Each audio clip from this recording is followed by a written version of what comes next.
Hey guys, it's your boy making another video. We're going to talk about the American dream today. So,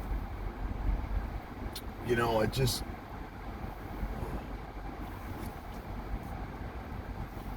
backing out. I just got back from the accountant's office, which is never a fun time, especially if you're a small business owner. But I was thinking about this. I was thinking about why are we paying income tax when income tax is only about 100-year-old idea. It was first used to fund the First World War, and it was supposed to be temporary, but of course that never happened.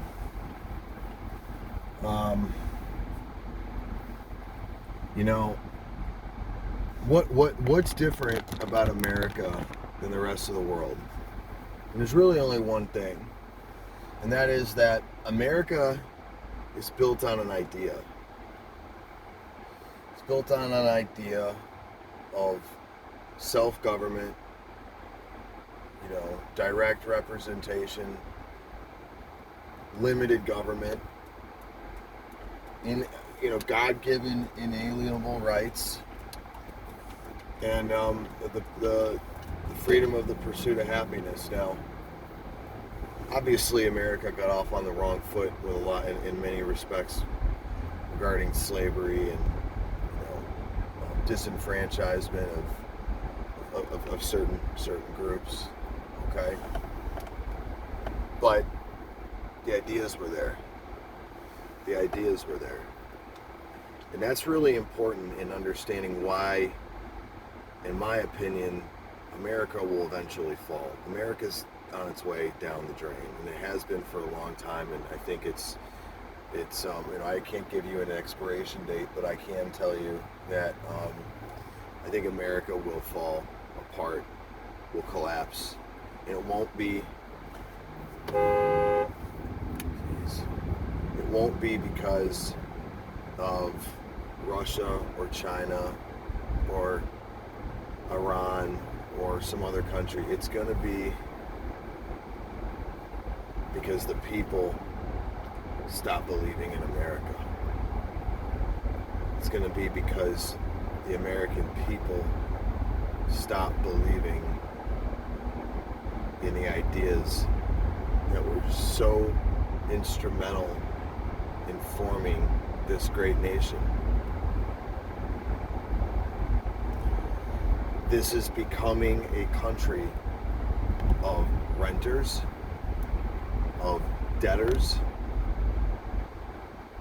and people who don't own anything.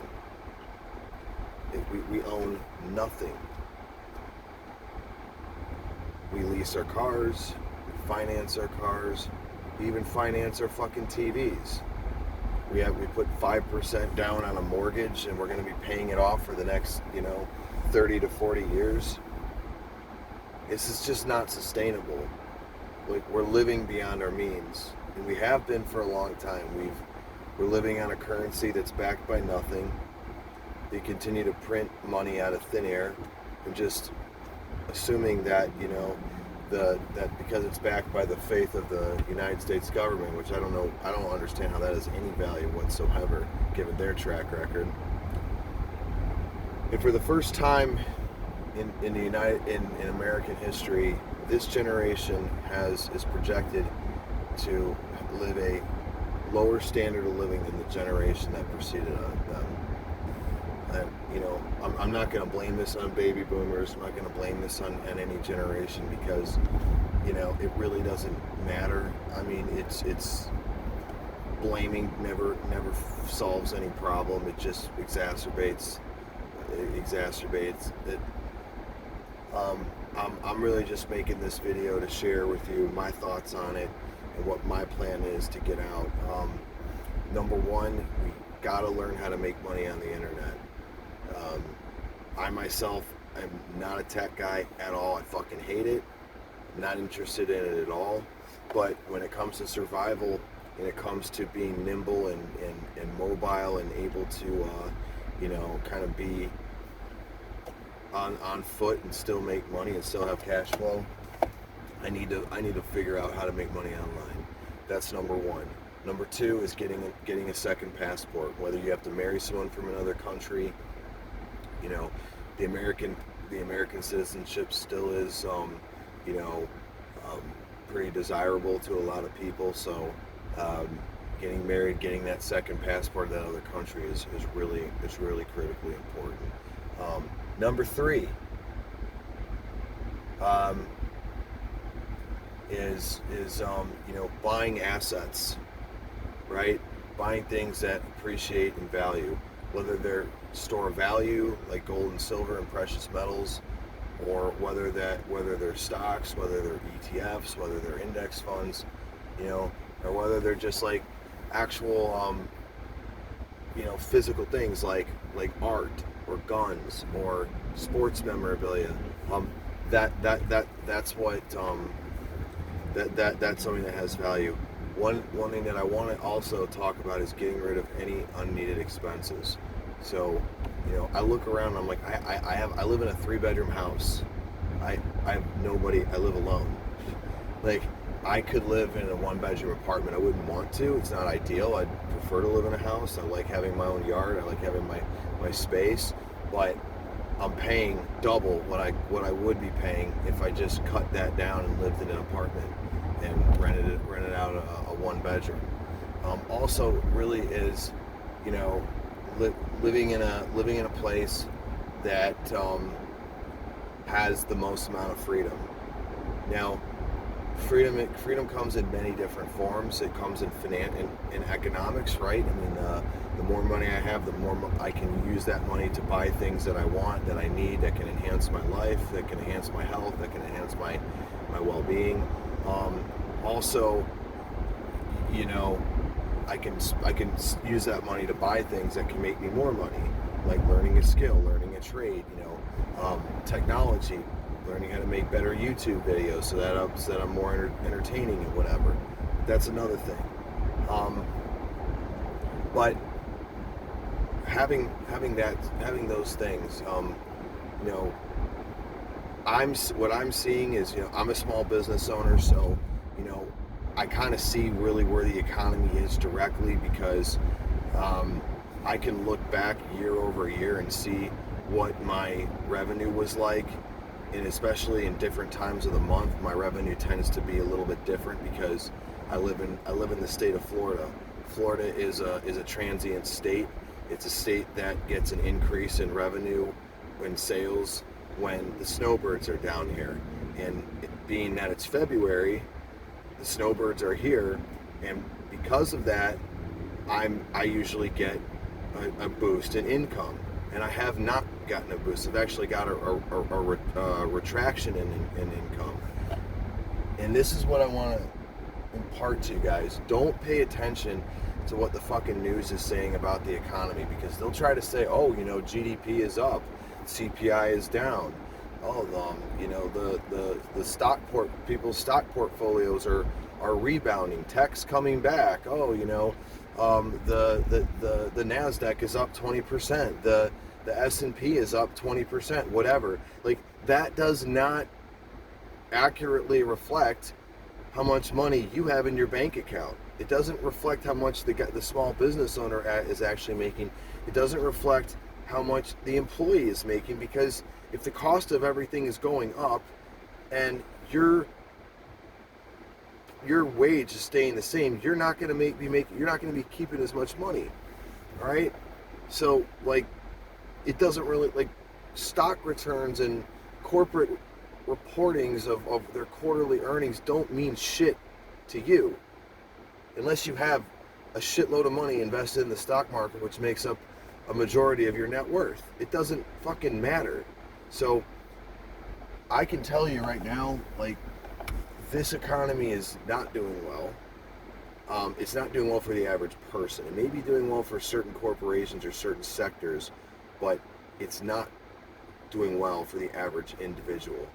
And because of that, we're going to have to really look at possibly moving out of the country, possibly moving out of where we're living.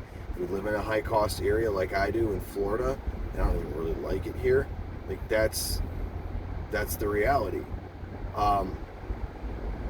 So my plan is going to be, at minimum, leaving where I'm living right now and going to a place that has a lower cost living and more freedom. And what do I mean by freedom? I want less people.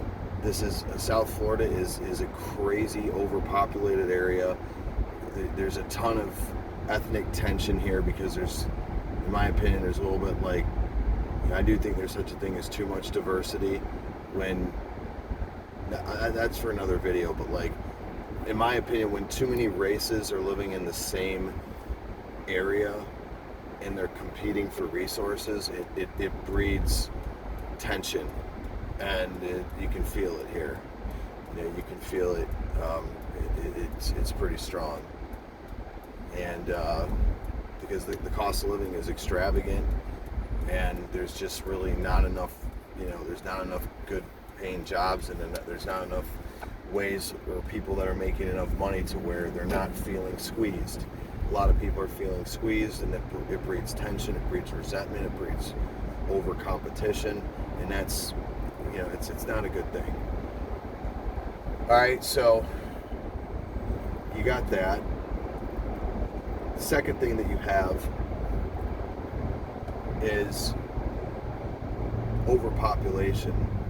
Whenever you have a lot of people, immigrants, and I'm not anti-immigrant, but I think that we're overpopulating. We need to stop letting them in because we already have a population crisis ourselves. Our infrastructure simply just isn't built to house the amount of people that we have.